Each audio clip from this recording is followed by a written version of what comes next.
abran su Biblia, por favor, al segundo libro de Reyes en el capítulo 3. Segundo libro de Reyes en el capítulo 3, y mientras ustedes buscan esa porción de la Escritura, oramos. Padre Celestial, te damos gracias, oh Dios, una vez más, por permitirnos estar en este lugar, por permitir reunirnos, Señor, y poder cantar a tu nombre, poder levantar nuestras manos, nuestros corazones y voces a ti. Y ahora que vamos a abrir tu palabra, como siempre, deseamos que sea tu Espíritu Santo el que nos guíe a través de ella. Así es que, Señor, nos ponemos en tus manos. Háblanos, dirígenos y, Señor, llévanos a toda verdad a través de la luz de tu palabra, en el nombre de Cristo Jesús. Amén. Muy bien, pues estamos en el segundo libro de los reyes, y creo yo que a través de nuestros estudios de los diferentes reyes de Israel, los diferentes reyes de Judá, hemos encontrado cosas que nosotros como hijos de Dios podemos aprender de esos reyes, tanto los buenos comportamientos como los malos comportamientos, las cosas que hicieron que acercaron más al pueblo a Dios y las cosas que hicieron que alejaron más al pueblo a Dios. Ahora, entre los cristianos hay esta noción de que todos somos reyes, ¿verdad? Todos somos reyes, todos somos sacerdotes. Pedro nos dice que hemos sido llamados a ser un real sacerdocio, ¿ya? Desafortunadamente, cuando pensamos en que somos reyes, ¿en qué tipo de reyes pensamos que somos? Los reyes, ¿verdad? Los reyes, el poder de los reyes, la habilidad de los reyes, la gloria de los reyes. Cuando pensamos en el sacerdocio, ¿en qué pensamos? En aquellos que interceden por la gente delante de Dios, o que siguen o que enseñan a Dios, al pueblo la palabra, etcétera, etcétera, etcétera. Eso es en lo que pensamos. Pero a través de las historias que estudiamos en las Escrituras, vemos buenos reyes y malos reyes. Vemos buenos sacerdotes y malos sacerdotes. Y aunque nosotros nos identificamos con la gloria de los reyes y la parte intercesora de los sacerdotes delante de Dios, raras veces nos ponemos a pensar en las obligaciones y responsabilidades tanto de los reyes y los sacerdotes. De tal manera que tenemos una vista muy hacia un lado de lo que somos. Hacemos alarde de que somos reyes, pero nada más por la gloria, pero no pensamos en la responsabilidad que ser un rey trae. Hacemos alarde de que somos sacerdotes de Dios, pero también por lo que eso significa delante del pueblo, delante de la gente, pero no por las responsabilidades que eso trae. Y creo yo que al estudiar los reyes de Israel debemos de ver tanto lo uno como lo otro y examinarnos a la luz de lo que las experiencias de esos reyes nos dicen, y ser honestos con nosotros mismos cuando nos parecemos al rey malo y no al rey bueno, cuando nos parecemos al sacerdote malo y no al sacerdote bueno. Porque si no vemos todo el panorama, entonces nos vamos a estar engañando nosotros mismos de dónde en verdad estamos, de qué tipo de persona estamos siendo en nuestra vida cotidiana, en nuestra vida familiar, en nuestra vida en el trabajo, escuela, etcétera, etcétera. Hoy vamos a ver dos reyes. Sí, vamos a tratar de ver dos reyes, que uno nos muestra un lado de lo que es ser un rey malo y el otro nos muestra un lado de lo que es ser un rey bueno. Y creo yo que debemos de vernos en el espejo de los dos reyes para ver en dónde nos encontramos nosotros como reyes, ¿sí? Hoy estamos en el capítulo 3 del segundo libro de los reyes. Y recuerden que en el capítulo 2, Ahab, el rey de Israel, el rey del reino del norte, acaba de morir. Ahora su hijo va a quedar en lugar de Ahab, y su hijo se llama Jorán. Entonces vean ahí en el versículo 1 del segundo libro de Reyes, en el capítulo 3, dice: Jorán, hijo de Ahab, comenzó a reinar sobre Israel. Noten, cuando Josafat tenía 18 años de reinar sobre Judá, y reinó 12 años en Samaria. Vemos entonces a Jorán, el hijo de Ahab, que está tomando las riendas una vez que su padre muere. Sabemos que Ahab fue uno de los peores, si no el peor, rey de Israel. Amén. Entonces ahora su hijo Joram está tomando las riendas. Y vemos aquí el nombre de un rey que ya habíamos visto antes, que se llama ¿cómo? Josafat. Josafat, se llama Josafat. Y ese rey Josafat, nos dice aquí que Josafat reinó en Judá tanto durante el reinado de Ahab como durante el reinado de Jorán. Entonces tuvo la oportunidad de conocer a los dos. Tuvo la oportunidad de conocer a padre y tuvo la oportunidad de conocer al hijo. Y ver a los dos y ver cómo fungieron como reyes durante sus reinados. El versículo 2 dice, hablando de Jorán aquí, pero hizo lo malo a los ojos del Señor, aunque no al grado de su padre y su madre. Escuchen, noten eso, hizo lo malo ante los ojos del Señor, pero no tan malo como lo hicieron su padre, que era ¿quién? Ahab, y su madre, que era ¿quién? Jezabel. Entonces, hizo lo malo, pero no tan malo. ¿Okay? Debemos de prestar atención a esto. Aunque no al grado de su padre y su madre, pues quitó las estatuas de Baal que su padre había hecho. Entonces, hasta ahí llega lo bueno que hizo. Sí, que quitó las estatuas de Baal que su padre había hecho. Noten que hizo lo malo ante los ojos del Señor, aunque no fue tan malo como su padre Ahab. ¿Sí? Así que podemos ver cómo el comportamiento de los padres definitivamente tiene cierta influencia en el comportamiento de los hijos, pero también podemos ver en Jorán que tenía el suficiente conocimiento de lo que era bueno también para tratar de llevar a cabo algunos cambios. Entonces hizo lo malo, pero no tan malo como su padre y su madre. No fue tan malo que hasta tomó la oportunidad de ser rey para quitar las estatuas que su padre había hecho. Entonces, conocía bien la diferencia entre el bien y el mal. Sabía bien. No le hace que su padre y su madre hayan sido lo que hayan sido. De todas maneras, él tenía conocimiento de lo bueno. Y la prueba de que tenía conocimiento de lo bueno es que quitó las estatuas de Baal. Que esto es muy importante. Porque tenemos la tendencia, algunos hijos, y se los he dicho antes, tenemos la tendencia de culpar a nuestros padres por todo lo malo que nos pasa. Sí, porque si ellos no hubieran sido así, si ellos no hubieran sido asá, si ellos hubieran sido más acá. Les he contado últimamente que he estado viendo la serie Leave It to Beaver. ¿Algunas veces han visto ustedes la serie Leave It to Beaver? Puedo ver, es de los 50 y puedo ver ahí cómo se empezaron a introducir ciertas ideas por medio de las cuales los padres empezaron a ser mucho más tolerantes con el mal comportamiento de sus hijos, porque empezaron a salir estudios a diestra y siniestra de cómo la forma en la que los antiguos corregían a sus hijos era demasiado duro, así es que tenían que ser más calmados con ellos, tenían que ser más blandos con ellos. Y no estoy disputando que ese sea el caso, porque hay muchos padres muy abusadores que no solamente no deberían de hacer lo que hacen con sus hijos, sino que deberían estar en la cárcel por lo que hacen con sus hijos. ¿Okay? Pero cuando se trata de corregir, si seguimos los principios que el Señor nos da en las Escrituras, vamos a estar bien, siempre y cuando sean los principios que el Señor nos da en las Escrituras. Entonces, noten, hizo lo malo ante los ojos del Señor, aunque no fue tan malo como su padre Ahab. Y podemos ver aquí de nuevo que el comportamiento de los padres tiene cierta influencia en el comportamiento de los hijos, pero también podemos ver que Jorán tenía conocimiento de lo que era bueno y lo que era malo. Ahora, algo importante aquí, que aunque no fuera tan malo como su padre y su madre, y eso era definitivamente bueno, sin embargo, delante de Dios, ¿qué siguió siendo? Siguió siendo malo. Aunque no fue tan malo como su padre y su madre, ¿sí? Y eso de nuevo era bueno, de todas maneras delante de Dios siguió siendo malo, siguió viéndose como malo.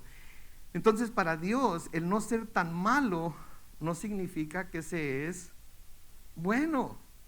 El no ser tan malo no significa que se es bueno. Para Dios no ser tan malo significa que se es ¿qué? Malo. Es interesante y es importante que veamos esto, ¿sí? Porque a menudo hay gente que por no ser tan mala como alguien más, se hace a sí misma ¿qué? Buena, ¿verdad? No soy tan malo como fulano de tal, no soy tan mala como fulana de tal, por lo tanto, a mi manera de ver las cosas, en mi manera de entender las cosas, si no soy tan malo o mala como ellos, ¿qué soy? No. Si no eres tan mala o malo, pero de todas maneras estás haciendo lo malo, ¿qué eres?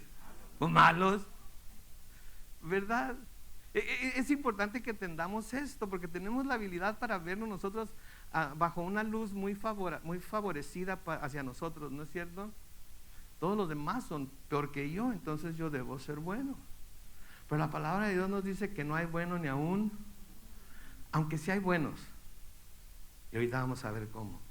Entonces, delante de Dios, el no ser tan malo no significa que se es bueno. Para Dios, no ser tan malo significa que se es malo. Sí, y de nuevo, esto es importante. Para no engañarnos nosotros mismos de que si alguien es más malo que nosotros entonces debemos ser buenos, porque Dios no lo ve así. Ahora, no quiero que vayan a malentender. Cualquier esfuerzo por hacer cambios para bien son dignos de admirarse y de hecho son dignos de imitarse.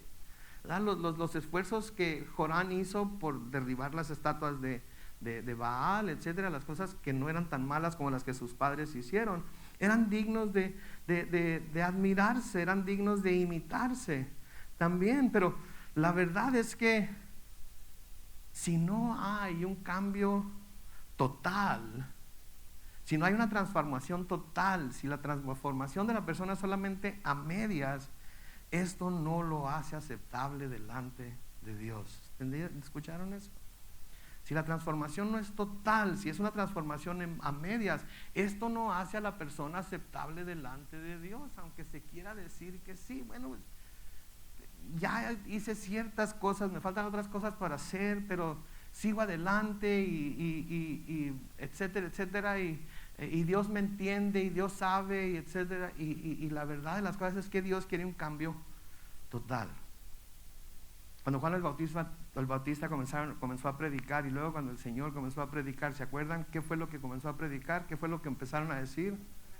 Arrepiéntanse y crean. Arrepiéntanse y crean. Tiene que haber arrepentimiento para que haya un avivamiento en el corazón de las personas.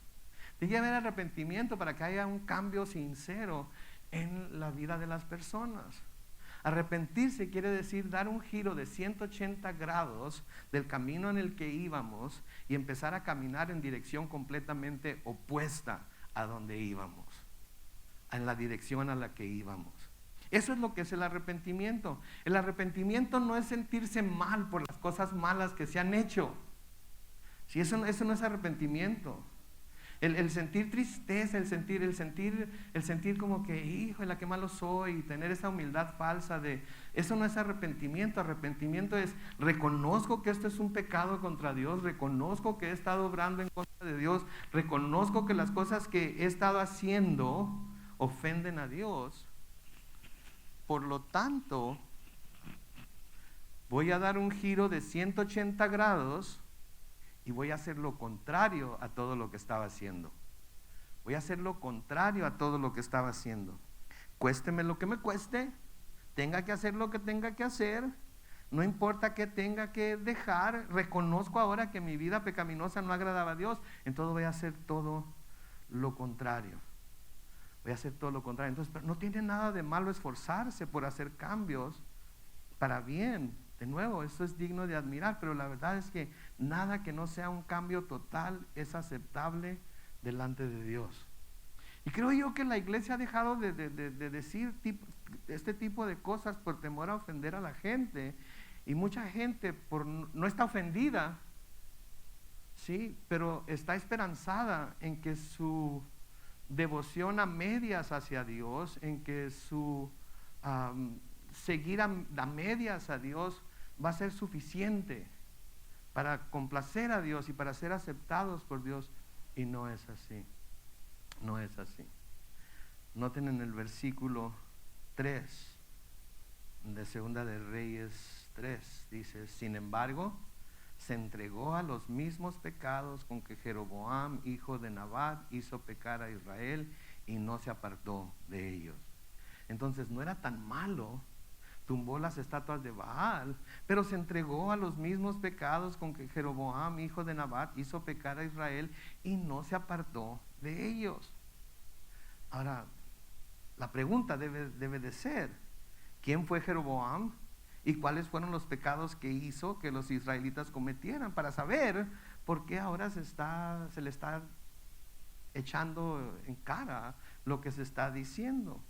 Si ustedes se acuerdan, Jeroboam fue el rey, el primer rey del reino del norte, que de hecho se rebeló contra Salomón. Se rebeló contra Salomón y le quitó el reino. Este fue el rey que confeccionó 2 becerros de oro. Confeccionó 2 becerros de oro y los puso, uno en Dan, que era la parte norte de Israel, y otro en Betel, que estaba la parte sur de Israel, para que el pueblo no fuera a Jerusalén para adorar a Dios. ¿Se acuerdan ustedes? Puso esos 2 becerros en Israel para evitar que el pueblo de Israel tuviera que ir a Jerusalén a adorar a Dios. Sí, lo pueden ver ahí en su Biblia. Busquen hacia la izquierda en su Biblia de papel y hagan scroll hacia abajo en su Biblia electrónica y encuentren Primera de Reyes capítulo 12 y el versículo 31. Primera de Reyes capítulo 12 y el versículo 31. Dice ahí: además Jeroboam mandó construir altares en los montes y nombró sacerdotes de entre el pueblo, aunque no fueran descendientes de Leví. Este es otro pecado que cometió Jeroboam, que nombró sacerdotes para su culto a estos becerros, aunque no eran descendientes de Leví. Y el Señor les había dicho a los israelitas muy claramente que los únicos que podían ser sacerdotes eran ¿quiénes? Los levitas. Versículo 32 dice: también instituyó una fiesta solemne el día 15 del mes octavo, semejante a la que era celebrada en Judá, y ofrecía sacrificios en el altar que construyó en Betel, y nombró sacerdotes para que oficiaran en los altares que había mandado construir. Noten, las fiestas que él mandó instituir eran ¿qué? Semejantes a las que se celebraban en Judá. Estos datos son importantes. Entonces construye estos 2 becerros dorados para que el pueblo no vaya a Jerusalén. Pone sacerdotes que no eran descendientes de Leví. Instituyó una fiesta solemne que se parecía mucho o muy semejante a la celebrada en Judá, y durante esa fiesta ofrecía sacrificios en el altar que construyó en Betel. Noten el versículo 33. La fiesta religiosa que instituyó el día 15 del mes octavo fue mi Biblia dice, invención suya. Y todo el pueblo participó en ella, y Jeroboam subió al altar para quemar incienso, lo que un rey no debería hacer. Entonces podemos ver todo lo que Dios tenía en contra de este rey. Ahora, noten que no incitó al pueblo a adorar a Baal, incitó al pueblo a adorar lo que él llamaba Jehová, porque los becerros de oro, si ustedes se acuerdan cuando Aarón hizo el becerro de oro, incitó a los israelitas a que adoraran a ¿quién? ¿Qué les dijo? Estos son sus dioses que los sacaron de Egipto. Igual con Jeroboam. A los becerros los puso como si fueran Jehová mismo. Y llamó al pueblo de Israel a que los adoraran. Él mismo se subió a quemar incienso, instituyó días de fiestas semejantes a los que celebraban en Judá. Todo para parecerse a el verdadero culto al Dios Todopoderoso. Entonces el pecado de Jeroboam no fue adorar a Baal, el pecado de Jeroboam fue establecer la falsa adoración a Jehová bajo las imágenes de los becerros que Jeroboam estableció sobre Dan y Betel. Y esta fue principalmente una estrategia política más que religiosa. ¿Por qué?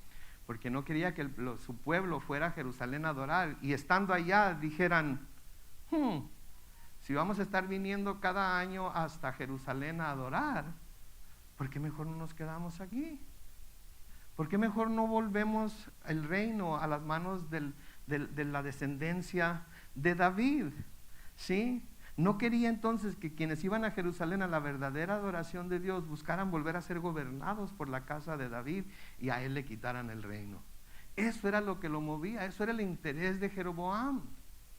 ¿Sí? Que no fuera el pueblo a despreciarlo como rey y tomara de nuevo a la casa de David como aquellos que iban a gobernar sobre ellos. Ahora, es triste decirlo, pero esto lo vemos pasando aún en nuestros días, ¿no es cierto? Lo vemos pasando aún en nuestros días, en donde hay mucha falsa adoración. Es adoración, entre comillas, dirigida a Dios. Es adoración, entre comillas, dirigida a Jesús. Es adoración, entre comillas, dirigida al Espíritu Santo. Y hasta se usan esos términos, ¿verdad? Escuchamos muchos cantos cantados por artistas cristianos que nombran a Jesús, que nombran a Dios, que nombran al Espíritu Santo. Y luego otros que no los nombran tanto. Pero cuando escuchamos las palabras que dicen acerca de Dios Padre, Dios Hijo y Dios Espíritu Santo, vemos que sí se parecen al Dios de la Biblia, pero no del todo. Hay ciertas diferencias, hay ciertas cosas que no van, que simplemente no van. Entonces, está pasando ahora en nuestros días. Vemos la adoración de Dios ser cambiada por lo que algunos expertos llaman, no adoración, la llaman adoramiento, que es una combinación de adoración y entretenimiento. Es una combinación de adoración y entretenimiento. Tratan de atraer al pecador, tratan de atraer al mundo pecador, buscando hacerse parecer tan atractivo como el mundo es.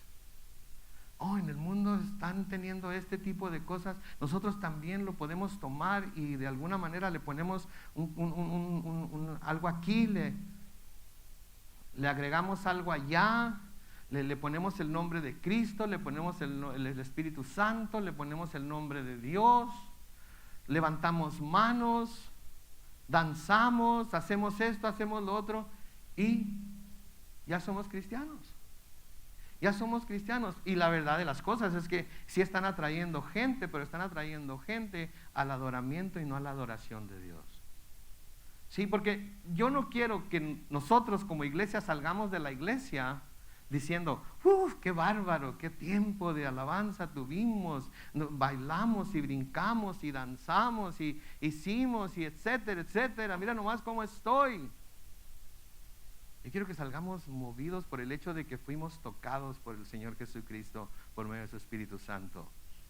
Que lo conocemos un poco mejor por lo que estudiamos en la Biblia. Que tenemos un mejor entendimiento de lo que es su voluntad para nuestras vidas porque escudriñamos las Escrituras. Que buscamos ser tocados por su Espíritu Santo para ser dirigidos por Él, no aquí dentro de la iglesia con todo lo que hacemos aquí dentro de la iglesia, sino fuera de la iglesia cuando tenemos roce con las personas con las que día tras día tras día tenemos roce. Y que ellos como con los discípulos vean que hemos estado con Cristo.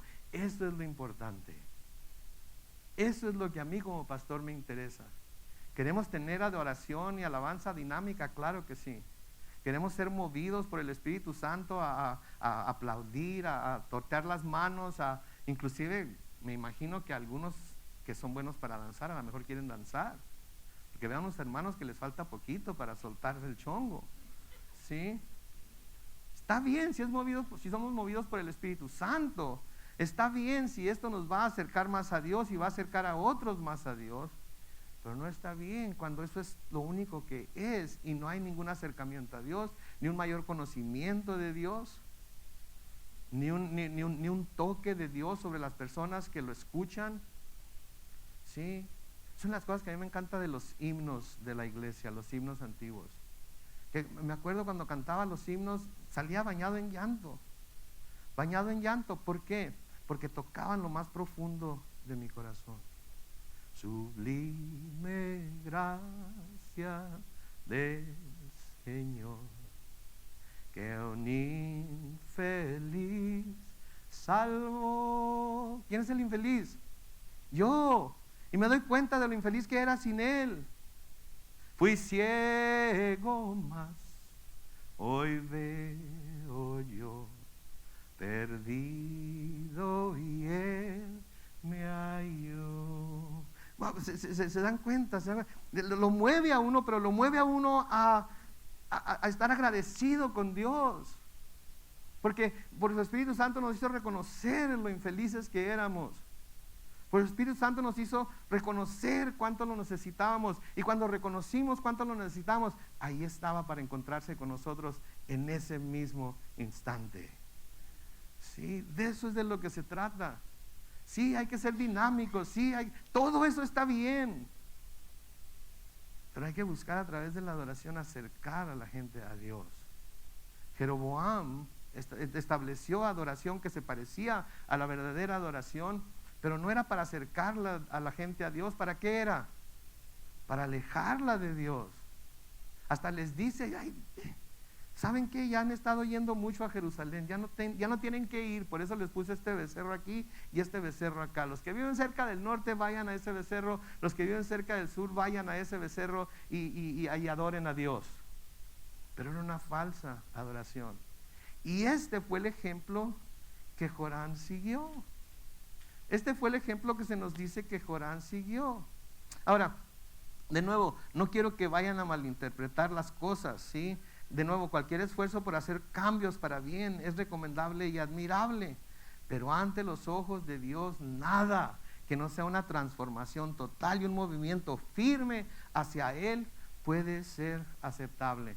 Escuchar una transformación total y un movimiento firme hacia Él. Sí, con ese canto que cantábamos también, he decidido seguir a Cristo. ¿Qué dice? No vuelvo atrás, no vuelvo atrás. Si otros se apartan, yo sigo. Si no me importa lo que estén haciendo otros, me importa lo que yo estoy haciendo y cómo esto me está acercando a mí más a Dios y a otros más a Dios también. Sí, por eso le damos gracias a Dios por Jesucristo, ¿no es cierto? Porque por nosotros mismos no podemos llevar a cabo este cambio en nosotros que es tan necesario para ser aceptos a Dios. Algunos de nosotros lo intentamos, de hecho. Intentamos ser buenos esposos, intentábamos ser buenos padres, intentábamos ser buenos alumnos, buenos trabajadores, sí, buenas esposas, buenos cristianos. Y como decía mi papá, siempre nos salía el tiro al revés, ¿verdad? Siempre, porque no teníamos en nosotros la habilidad para hacerlo. Pero cuando escuchamos, de tal manera amó Dios al mundo que dio a su Hijo unigénito, para que todo aquel que en Él cree no se pierda, mas tenga vida eterna. Entonces nos damos cuenta, wow, Dios lo tuvo que hacer por mí. Por eso envió Dios a su Hijo Jesús, para que Él hiciera en mí lo que yo no podía hacer. Por eso cuando leemos en 2 de Corintios que al que no conoció pecado, por nosotros lo hizo pecado, para que ahora nosotros seamos declarados la justicia de Dios. Por eso decimos, gloria a Dios, porque entendemos que ahora delante de Dios somos justos, por lo que Jesús hizo por nosotros, porque nosotros por nosotros mismos nunca podríamos haber sido justificados. Y eso nos lleva a tener un corazón de agradecimiento. Y entonces tomamos el papel de reyes y sacerdotes como debe ser. Reyes que representan a Dios, que exaltan a Dios, que acercan al pueblo a Dios, no que lo alejan de Dios. Sacerdotes que interceden por el pueblo, sacerdotes que reconocen que el papel que tienen es importante, porque si en realidad somos sacerdotes, todos y cada uno de nosotros deberíamos estar en constante intercesión por aquellos que conocemos que todavía no vienen a Cristo, por aquellos que conocemos que están enfermos física y espiritualmente, por aquellos que conocemos que están viviendo una vida cristiana medias. No los juzgamos, no pregonamos eso por ningún lado, pero estamos constantemente intercediendo por ellos porque somos sacerdotes de Cristo. ¿Sí? Entonces, vamos a ser reyes, como dice la Biblia, vamos a ser sacerdotes, pero vamos a hacerlo en el contexto de lo que la Biblia dice que somos y no en el contexto de lo que muchos nos dicen que somos reyes, sacerdotes del Dios Altísimo. Y todo el mundo, ¿sí? Échenme al diablo. No al diablo, échenme 1000 diablos. Para que les ponga una revolcada como a los hijos de Seba. No se puede. Lo necesitamos a Él para ser hechos aceptos delante de Dios. Busquen en sus Biblias. Y a propósito, el domingo vamos a tener proyección ya. Así es que sí, que para el próximo martes también vamos a tener proyección. Así es que pero busquen en su Biblia en Efesios capítulo 1. Efesios capítulo 1. Y como decíamos antes cuando no había proyección, cuando lo encuentren digan amén. Ya lo encontraron. Pues es que nos traen su teléfono, ¿verdad? Amén. Ok, Efesios capítulo 1. Vamos a leer los versículos 3 al 6. Noten lo que dice ahí Pablo a los Efesios. Bendito sea el Dios y Padre de nuestro Señor Jesucristo, que en ¿quién? en Cristo nos ha bendecido con toda bendición espiritual en los lugares celestiales. Versículo 4, en Él, Cristo, Dios nos escogió antes de la fundación del mundo. ¿En quién? ¿Se fijan que no dice nos escogió nada más así antes de la fundación del mundo? Nos escogió en Cristo antes de la fundación del mundo. ¿Sí? Ahí está la elección de Dios sobre aquellos que son de Él. Los escogió en Cristo. Fuera de Cristo no hay ningún escogido. Pero hay mucha gente que dice, yo soy de los elegidos y a mí nada me puede hacer nadie y nadie me va a sacar. No, fuimos escogidos antes de la fundación del mundo en Cristo. En Cristo. ¿Sí? ¿Para qué? Entonces de nuevo el versículo 4, en Él Dios nos escogió antes de la fundación del mundo para que en su presencia seamos santos e intachables. Se fijan, nos escogió en Cristo para que cuando lleguemos a la presencia de Dios seamos completamente santos e intachables. Mientras estemos en Cristo no tenemos por qué preocuparnos de llegar a la presencia de Dios, porque mientras estemos en Cristo, cuando lleguemos a Dios, vamos a estar completamente santificados y vamos a ser completamente intachables. Y yo sé que no nos sentimos así ahorita que estamos aquí en la tierra. Yo sé que no, porque si son como yo, y creo que la mayoría son como yo, habrá uno que otro que ya lo entendió todo y ya está completamente santificado. Pero a lo mejor, no sé.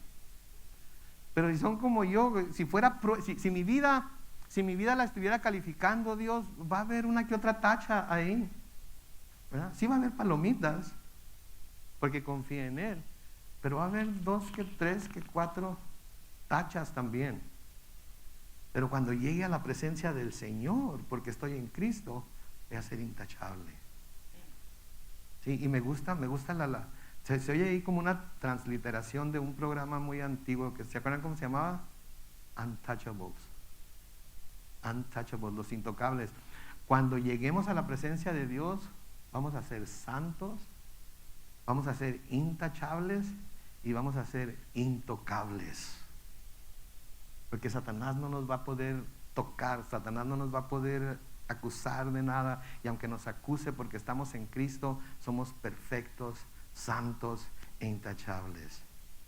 Sigue diciendo ahí, por amor nos predestinó para que por medio de Jesucristo fuéramos adoptados como hijos suyos según el beneplácito de su voluntad. Noten, ahí está la palabra predestinó.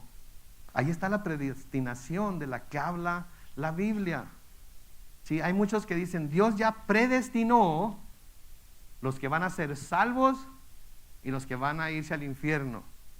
Entonces, Él ya determinó que, aquí cuando digo esto siempre tengo que escoger un lado o el otro. Entonces, me voy a voltear. Él ya determinó que todos los que están, no, mejor no.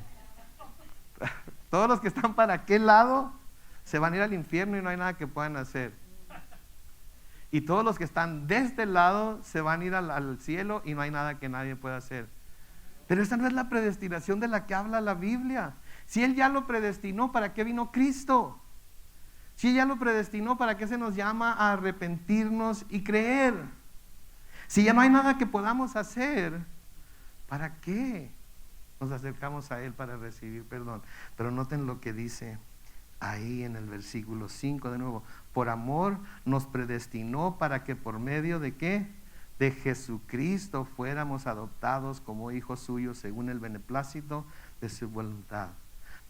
Ahí está la predestinación. Nos predestinó para que por medio de Jesucristo fuéramos adoptados como hijos suyos según el beneplácito de su voluntad. Sin Jesucristo no estamos predestinados. Tenemos que estar en Jesucristo. Eso fue lo que predestinó, que todo aquel que iba a llegar al cielo iba a llegar por medio de Jesucristo. Esa es la predestinación del Señor. Que todo el que quisiera acercarse a Él, todo el que llegara al cielo iba a llegar por medio de Jesucristo y por medio de nadie más. Me acuerdo hace mucho tiempo, yo no sé si a ustedes les tocó, a lo mejor algunos de ustedes hasta tuvieron en sus casas una calcomanía que decía, esta casa es... Ok, no querían que ninguna otra religión fuera y les predicara ni les dijera nada, ¿verdad? Y luego había otra calcomanía que decía, con María todo. Y sin María, ¿en dónde lo encuentran en la Biblia eso? ¿Ah? Yo lo que veo es que con Jesús, todo. Y sin Jesús, eso es lo que yo veo ahora. No me malinterpreten, no estoy diciendo esto para que nadie se sienta mal, etcétera. Estoy diciendo para que gente que quizás nos esté escuchando, nos vea, piense en lo que eso significa. Aunque últimamente ya ni siquiera se usa eso, ¿no se han dado cuenta? Que ya ni siquiera se usa eso, ni uno ni lo otro. Porque la iglesia ha dejado de ser efectiva y ya no ha ido a predicar como iba a predicar antes. ¿Sí? Y porque la misma iglesia tradicional en México y Latinoamérica ha de alguna manera dejado su celo por sus dogmas y doctrinas y ha incorporado muchas prácticas de la iglesia cristiana. ¿Para qué? Somos iguales, somos hermanos, somos, ¿verdad? Aunque en el fondo ya cuando se trata de enseñar, en realidad no lo son. Y eso pasa con muchas doctrinas, no nomás con la iglesia tradicional, ¿ok? Se quieren parecer para atraer gente, pero ya cuando empezamos a estudiar sus doctrinas, etcétera, vemos que no son. Entonces, de nuevo el versículo 5, por amor nos predestinó para que por medio de Jesucristo fuéramos adoptados como hijos suyos, según el beneplácito de su voluntad, para alabanza de la gloria de su gracia. Noten que la última palabra ahí fue gracia, con la cual, hablando de la gracia, nos hizo aceptos en el amado. ¿Se dan cuenta ustedes? Los que creemos en Cristo hemos sido hechos aceptos como en el amado. ¿Y quién es el amado? Es Jesús. Se trata de Jesús, todo tiene que ver con Jesús. Sin Jesús no hay nada de lo que... Sin Jesús las promesas de Dios no son sí y amén. Si se tiene al Jesús equivocado, las promesas de Dios no se van a cumplir. Se tiene que tener al Jesús de la Biblia, ¿sí? Para poder tener esa seguridad. Se tiene que tener al Jesús de la Biblia. Ahora, mientras tanto, mientras todo esto está pasando, mientras se nos está diciendo la historia de Joram y sus pecados y que no fue tan malo, pero no fue bueno tampoco, ¿sí? Mientras esto está sucediendo, ¿sí? Alguien se está preparando para darle un tremendo problema al rey Joram, que es el rey de Moab. Sí, porque de nuevo, algo que hemos podido ver en nuestro estudio del libro de los reyes es que ser rey viene con problemas. El ser rey viene con problemas. Se fijan de eso, se sea buen rey o mal rey, de todas maneras el ser rey viene con problemas. Y de nuevo me refiero a esa idea de que todos somos reyes. A menudo se cree que si somos rey del Dios, rey que representamos al Dios Altísimo, el rey que representa al Dios Altísimo no debe tener problemas. Y todos sabemos que tenemos problemas. Y a veces tenemos problemas bastante serios, ¿no es cierto? Entonces el rey aquí va a empezar a tener problemas. Noten el versículo 4. Dice, el rey Mesa de Moab poseía muchos rebaños y entregaba al rey de Israel 100,000 corderos y 100,000 carneros. Échense esas cantidades piensen en esas cantidades. Entregaba al rey, no nos dice qué tan seguido. Podemos especular que era cada año. También podemos especular que quizás era un tributo que Mesa tenía que pagar a Ahab, porque lo estaba haciendo desde Ahab, porque noten el versículo 5, pero a la muerte de Ahab, el rey de Moab se rebeló contra el rey de Israel, ¿sí? Entonces el rey Ahab, como pudimos ver, era un rey despiadado, era un rey déspota, era implacable, así que Mesa probablemente tenía miedo de lo que pasaría si no pagaba este tributo, pero ahora el rey Ahab había muerto, y Mesa va a probar al nuevo rey para ver si estaba cortado de la misma madera que su padre, ¿verdad? Se murió Ahab, murió el rey, que vive el nuevo rey. Vamos a ver si es igual que el papá o no. Vamos a ver si tiene los pantalones así de fajados como el papá, ¿sí? Entonces, ¿qué hace un rey cuando se ve amenazado o cuando se encuentra retado, o que uno de sus súbditos se rebela contra él? ¿Qué hace? Se tiene que preparar para enfrentar la situación, ¿no es cierto? Tiene que prepararse para enfrentar la rebelión de parte del rey de Moab. Noten lo que hace para esto en el versículo 6. Entonces el rey Joram salió de Samaria y pasó revista a todo Israel. Cuando dice pasó revista, quiere decir que fue por todas las ciudades de Israel a ver cuántos hombres de edad militar había, a ver cuántas armas tenían, a ver si podía hacer frente al ejército del rey Mesa de Moab. Había que pasar revista a las tropas. Tenía que ver cuántos soldados tenían, en qué condiciones estaban. Tenían que ver si tenían suficientes provisiones, suficientes armas. O sea, tenía que ver la logística que se necesitaba tener para llevar a cabo una campaña bélica en contra de Mesa. Tenía que examinarlo todo para ver si valía la pena ir a luchar en contra de Mesa. Y ¿sabes qué? Nada más porque murió mi papá no quiere decir que tu tributo ya no lo tienes que pagar. Tienes que seguirlo pagando. Tienes que seguírmelo pagando a mí ahora, ¿sí? Entonces, ¿qué hace a Joram? Va y toma inventario de todo lo que tiene para ver si puede enfrentar la situación. ¿Cierto? ¿Sabio esto? Creo que sí es sabio, aunque ninguno de nosotros ha tenido que entablar ninguna campaña de guerras. Vemos que es sabio. ¿Y saben también por qué sabemos que es sabio? Porque el Señor Jesús enseña este principio a las multitudes que lo seguían cuando les explica lo que en realidad cuesta ser su discípulo. El Señor usó este principio, ¿sí? Cuando enseñó a las multitudes que lo seguían, cuando les explica lo que en realidad cuesta ser su discípulo. Porque miren, mis hermanos, ser salvos, ¿cuánto nos cuesta a nosotros? Nada. Ser salvos, ¿a él qué le costó? Su vida. Pero ser discípulo de Cristo aquí en la tierra, sí cuesta. Sí cuesta. Y a veces puede costar muy caro. ¿Sí? Miren ahí en sus Biblias, en el Evangelio según San Lucas, en el capítulo 14, Evangelio según San Lucas, capítulo 14. El Señor usa este principio para enseñarle a la multitud que lo está siguiendo.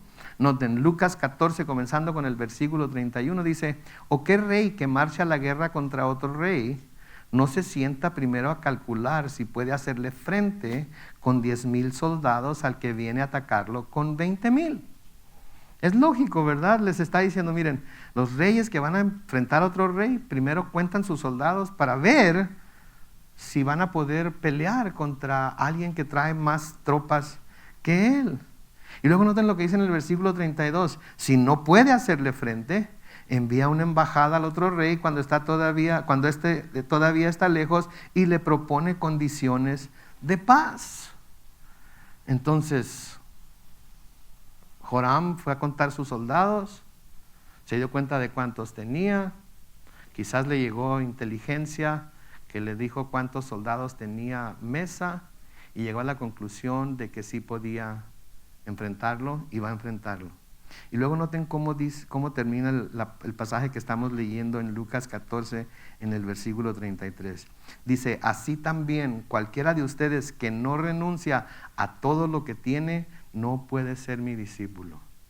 ¿Por qué lo estaba diciendo el Señor Jesús aquí?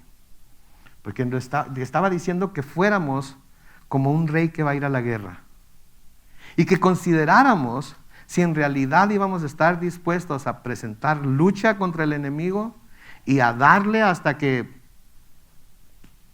se acabara o si íbamos a correr. Está diciendo, echen, como dice mi mamá, calculen el agua a los camotes, ¿verdad? Vean si tienen lo que se necesita para en realidad ser mi discípulo o no. Y antes de entrarle, decidan si lo van a hacer o no. Antes de entrarle, tomen inventario y noten lo que van a tener que perder y decidan si van a ser mis discípulos o no. Pero ¿qué les decimos a la gente ahora? ¿Qué le decimos? Pasa al frente, haz una oración, acepta a Cristo en tu corazón, ¿sí? Y vas a ser salvo.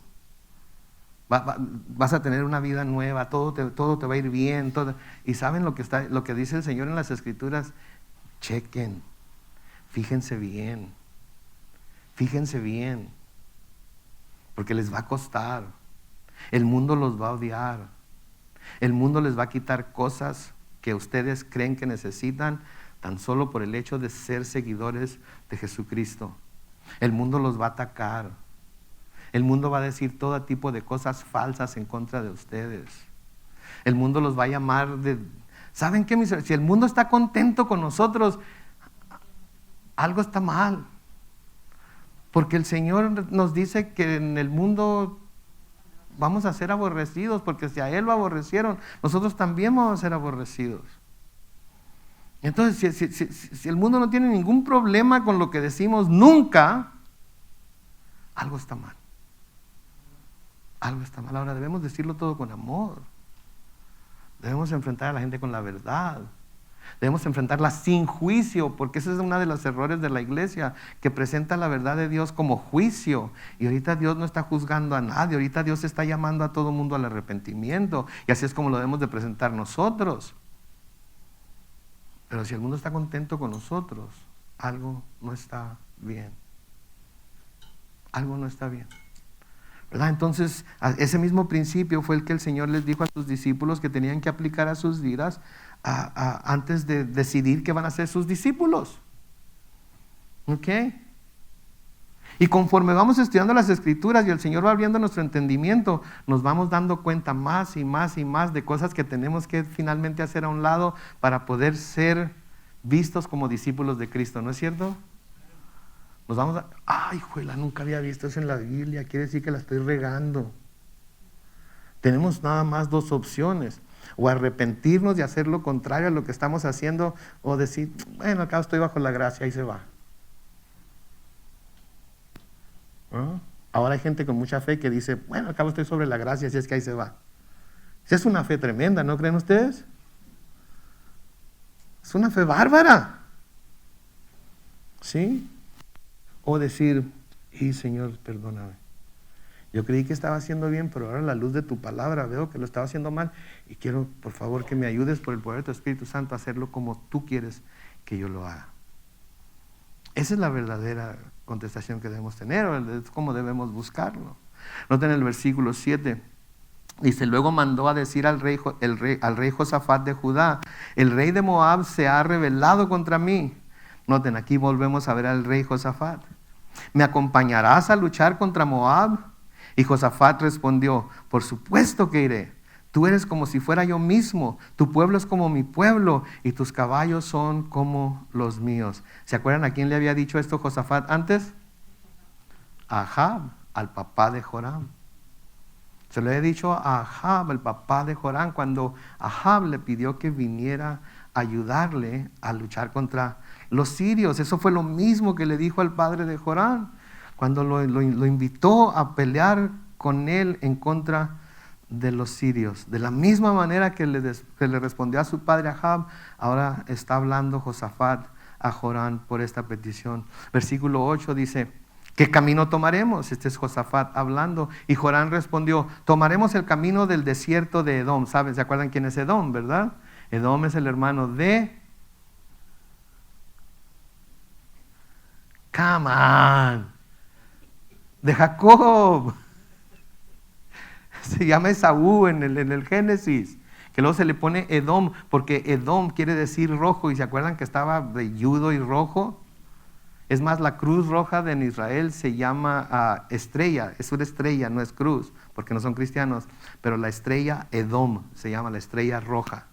¿Okay? Y es una estrella de David, eso es lo que tiene las ambulancias. Pues Edom quiere decir rojo, es Esaú, el hermano de Jacob. Fue así, noten el versículo 9, fue así como el rey de Israel y el rey de Judá. Y luego noten, junto con el rey de Edom. Así que vemos que el rey de Edom se sumó a la misión. Tomaron el camino del desierto, pero después de 7 días les faltó agua para el ejército y para las bestias. O sea que toda la preparación no sirvió de mucho. No sirvió de mucho, porque tanto que anduvo y ahora después de 7 días nada más y todavía ni siquiera se enfrentaban al enemigo y ya se les había acabado el agua y no tenían agua ni para el ejército ni para las bestias. ¿Y qué hace Joram? Se pone a orar, le pide al Señor que le ayude algo. No, miren el versículo 10. Entonces el rey de Israel dijo, Y noten la burla que se parece que tiene aquí. Vaya, el Señor ha convocado a estos 3 reyes para entregarlos en manos de los moabitas. ¿Se fijan el sarcasmo que se nota ahí? Pero espérense. En lo que leímos antes de esto, ¿leímos algo acerca de que Joram pidió consejo a Dios antes de ir a tratar de someter a Mesa? No, sí. No vemos de ninguna manera que Dios le haya dicho, Joram, ve y somete a Mesa. ¿Verdad que no le dice eso? Pero en cuanto las cosas salen mal, ¿qué hace Joram? Le echa la bronca al Señor. Señor, miren nomás, Dios nos envió, nos convocó a nosotros 3 para entregarnos en las manos de los moabitas. En cuanto algo no sale como él piensa que debe salir, ¿a quién le echa la culpa? A Dios. Primero, ¿Dios los convocó a esto? No. Él, Joram, sintió que si no sometía a Mesa perdería los bienes que recibía de los moabitas y decide que no lo va a permitir. Y él convoca a Josafat y al rey de Edom para que le ayuden sin pedir ni opinión ni permiso a Dios para hacerlo. ¿Se fijan ustedes? Simplemente miró la situación, él dijo, no puedo dejar que esto pase, yo sé lo que tengo que hacer. Y Shulum se avienta al ruedo. Y no solamente se avienta al ruedo, sino que llama a otros a aventarse al ruedo con él. Sí, porque a la miseria no le gusta estar sola, ¿verdad? Tiene que tener compañeros, ¿verdad? Y embabuca a otros a que lo sigan. Se llena de soberbia, se hace jactancioso, se hace arrogante. Cree que solo es, hey Josafat, ven ayúdame, rey de Edom, ven ayúdame, vamos a acabar con estos cuates ahorita mismo, vamos a cortar por lo sano. ¿Sí? Saben, las Escrituras nos advierte que no debemos ser jactanciosos y arrogantes. Y creer que solo porque deseamos algo, Dios nos los va a conceder. Nunca debemos ser ni jactanciosos ni arrogantes y creer que solo porque deseamos algo, Dios nos los va a conceder. Porque Dios no es consentidor nada más porque sí. Sí. Dios concede las cosas de acuerdo a la necesidad que tenemos, pero no nada más porque pedimos algo.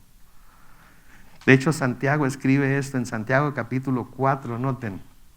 Háganle hacia el teléfono rápidamente a Santiago capítulo 4. Los versículos, comenzando con el versículo 13. Noten lo que dice Santiago. Ahora escuchen. Con cuidado, ustedes los que dicen hoy o mañana iremos a tal o cual ciudad y estaremos allá 1 año y haremos negocios y ganaremos dinero. Versículo 14, si ni siquiera saben cómo será el día de mañana. ¿Y qué es la vida de ustedes? Es como la neblina que en un momento aparece y luego se evapora. Versículo 15, lo que deben decir es, si el Señor quiere viviremos y haremos esto o aquello. Pero ustedes se jactan con arrogancia y toda jactancia de este tipo que es mala. El que sabe hacer lo bueno y no lo hace, comete pecado. Entonces cuando decimos, voy a hacer esto, voy a hacer aquello, y yo ya sé, ya tengo los planes que pensé hacer, y voy a ir, y voy a traer, y voy, etcétera, etcétera, y nunca hemos consultado a Dios antes, ¿qué estamos siendo? Arrogantes y jactanciosos. Y todo lo que hacemos como arrogancia y como jactancia es malo delante del Señor. Y el que sabe hacer lo bueno y no lo hace, para él le es pecado. ¿Sí? Para él le es pecado. Sí, pero Josafat, noten, así como lo hizo cuando Ahab le pidió que fuera con él a luchar contra los sirios en Primera de Reyes 22, pide que se busque y que se consulte a un profeta del Señor acerca de este asunto. Noten el versículo 11. Dice, pero Josafat dijo, ¿no hay por aquí algún profeta del Señor? Podríamos consultarlo por medio de él. Uno de los oficiales del rey de Israel respondió, por aquí está, ¿quién? Eliseo, hijo de Safat, que era ayudante de ¿quién? De Elías. Y Josafat dijo, en él habrá palabra del Señor. Y los 3 reyes fueron a verlo. Noten a Josafat. Este rey sabía dónde.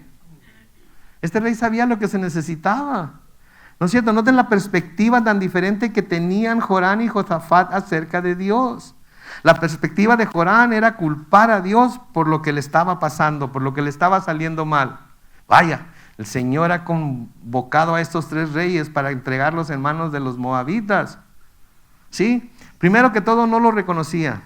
Segundo, no lo consultaba. Pero cuando las cosas salieron mal, ¿qué hizo? Lo culpó por lo que le estaba pasando. Como el mundo, ¿no es cierto? Eso es lo que pasa en el mundo de hoy. Es decir, es lo que ha pasado en el mundo siempre. No reconocen a Dios, no quieren tener nada que ver con Dios, pero cuando algo malo pasa, ¿qué es la primera pregunta que hacen? ¿En dónde está Dios, pues? Echaron a Dios fuera de las escuelas, ¿no es cierto? Echaron a los 10 mandamientos fuera de las escuelas, ¿no es cierto? Dios guarde la hora que se le enseña a un chamaco adolescente que los 10 mandamientos dicen no robarás o no matarás o no dirás. Dios guarde la hora que aprendan algo tan revolucionario como eso, ¿verdad? Pero luego pasan las cosas como las que pasaron hoy y como las que han estado pasando últimamente. ¿Y a quién le echan la culpa? ¿Dónde está Dios, pues? Y luego cuando les decimos vamos a estar orando por la situación, ese es el problema con los cristianos, que con oración quieren solucionar todo. Y luego los liberales se ponen a tratar de imponer leyes en contra de la posesión de armas, y los conservadores se ponen a gritarles de que no son las armas las que matan, sino la persona que decide matar, y se agarran del chongo el uno y el otro, y cada uno tiene sus argumentos de un lado y el argumento del otro, y se llega a un arreglo. Nunca, mañana vuelve a pasar. Y no se dan cuenta que la realidad de las cosas es que no es otra cosa más que el pecado que está en el corazón del hombre que lo lleva a hacer esas maldades. Digo, si en realidad queremos acabar con todos los asesinatos, tendríamos que prohibir no solamente todas las armas de fuego, sino todos los cuchillos, tendríamos que acabar con todas las bombas, tendríamos que prohibir el levantar piedras del suelo. Porque de una pedrada se puede matar a un cristiano, ¿no es cierto? Es una tontería tanto abogar de un lado como abogar del otro. Lo que nosotros como cristianos debemos hacer es clamar a Dios, que Él intervenga, que Él haga algo. Pero confiamos demasiado en nuestros gobiernos, confiamos demasiado en los conservadores o confiamos demasiado en los liberales y creemos que el uno o el otro tiene la solución para todos los problemas de este mundo, y el único que tiene las soluciones para los problemas de este mundo es Cristo Jesús, Señor nuestro. Y entre más gente venga a Él, más corazones son cambiados. Y estas situaciones no se van a dar tan seguido como... Digo, en la última semana, ¿cuántos tiroteos ha habido? En las últimas 2 semanas, ¿cuántos tiroteos ha habido? Y viene a un mall muy cerca de usted. ¿Ok? Así es que, estemos listos. Porque todos queremos que el Señor venga, ¿verdad? Pero el Señor nos puede llamar la próxima vez que vayamos a Plaza Bonita. El Señor nos puede llamar la próxima vez que estemos en el cine viendo la película esta nueva que va a salir, Maverick, ¿verdad? Maverick, ¿verdad? Yo ya quiero. No es cierto. No soy fan de este camarada. No sé ni cómo se llama. Pero por favor, vamos a ver. Devuélvanse. Entonces, queremos que el Señor venga. Pero como están las cosas, nos puede llamar a su presencia en donde menos pensamos. Hasta en la iglesia, porque ha habido iglesias en las que gente se ha metido. Entonces Joram veía a Dios como que no tenía nada bueno para él. No lo reconocía, no quería tener nada que ver con él, pero cuando algo malo pasaba, le echaba la culpa a Dios. Y Josafat veía a Dios como el que tiene la respuesta y la dirección para poder enfrentar la situación por la que estaban pasando. Él podía poner su confianza en Dios porque él sabía que Dios siempre lo llevaría por el camino correcto. Y eso es lo mismo que nosotros somos exhortados a hacer en las Escrituras, mis hermanos. Lo que Josafat hizo. No salir de la casa sin consultar a nuestro Señor. No salir de la casa sin ponernos en sus manos. No salir de la casa sin reconocerlo como nuestro Señor, nuestro Salvador, nuestro Rey, nuestro Dios soberano, que puede hacer con nosotros lo que quiera, pero debemos de siempre confiar en Él. Amén. En el Salmo 37, los versículos 1 al 4, voy a leerlos. Si quieren buscarlo, lo pueden buscar. Si quieren apuntar las citas, las leen después. Pero en el Salmo 37, versículos 1 al 4, David escribe: no te alteres por causa de los malvados, ni sientas envidia de los que practican el mal, porque pronto se marchitan como la hierba, pronto se secan como la hierba verde. Confía en el Señor y practica el bien, así heredarás la tierra y la verdad te guiará. Noten el versículo 4, disfruta de la presencia del Señor y Él te dará lo que de corazón le pidas. Ahora en la Reina Valera 60 dice, ¿cómo dice? Deleítate en el Señor. Ok. Ahora, mucha gente toma ese versículo y dice, ya ves, si te deleitas en el Señor, Él va a conceder todas las peticiones de tu corazón. Lo que tú quieras, lo que tú te imagines. Me encanta la versión Reina Valera contemporánea porque dice, disfruta de la presencia del Señor y Él te dará lo que de corazón le pidas. Disfruta de estar en su presencia. Porque ¿saben qué? Si estamos en su presencia y disfrutamos de esa presencia, no vamos a pedir nada que no agrade a Dios. Y si pedimos, siempre que pedimos algo que agrade a Dios, Él nos va a dar los deseos de nuestro corazón. Si los deseos de nuestro corazón se alinean con el corazón de Él. No es un cheque en blanco este versículo, ¿ok? Porque a veces la gente dice que es un cheque en blanco. Y no es un cheque en blanco. Tiene condición, que es disfrutar de la presencia del Señor, deleitarnos de verdad en el Señor. En el Salmo 118, los versículos 6 al 9, el Salmo 118, versículos 6 al 9 dice, el Señor está conmigo, no tengo miedo de lo que simples mortales me puedan hacer. El Señor está conmigo y me brinda su ayuda. He de ver derrotados a los que me odian. Versículo 8 dice, es mejor confiar en el Señor que confiar en simples mortales. Y luego el versículo 9 dice, es mejor confiar en el Señor que confiar en gente poderosa. Tenemos que dejar de confiar en estos políticos. ¿Cuántas veces han votado por alguien y les sale completamente al revés de lo que dijo que era? Han apoyado jueces de la Suprema Corte de Justicia porque decían que eran esto, decían que eran lo otro, y cuando se trató de decidir algo importante, ¿qué hicieron? Completamente lo contrario de lo que la gente esperaba. Sí, yo no sé si ustedes son como yo, tienen un altero de volantes políticos ahorita en casa. Y que vota por fulano y que vota por sutano.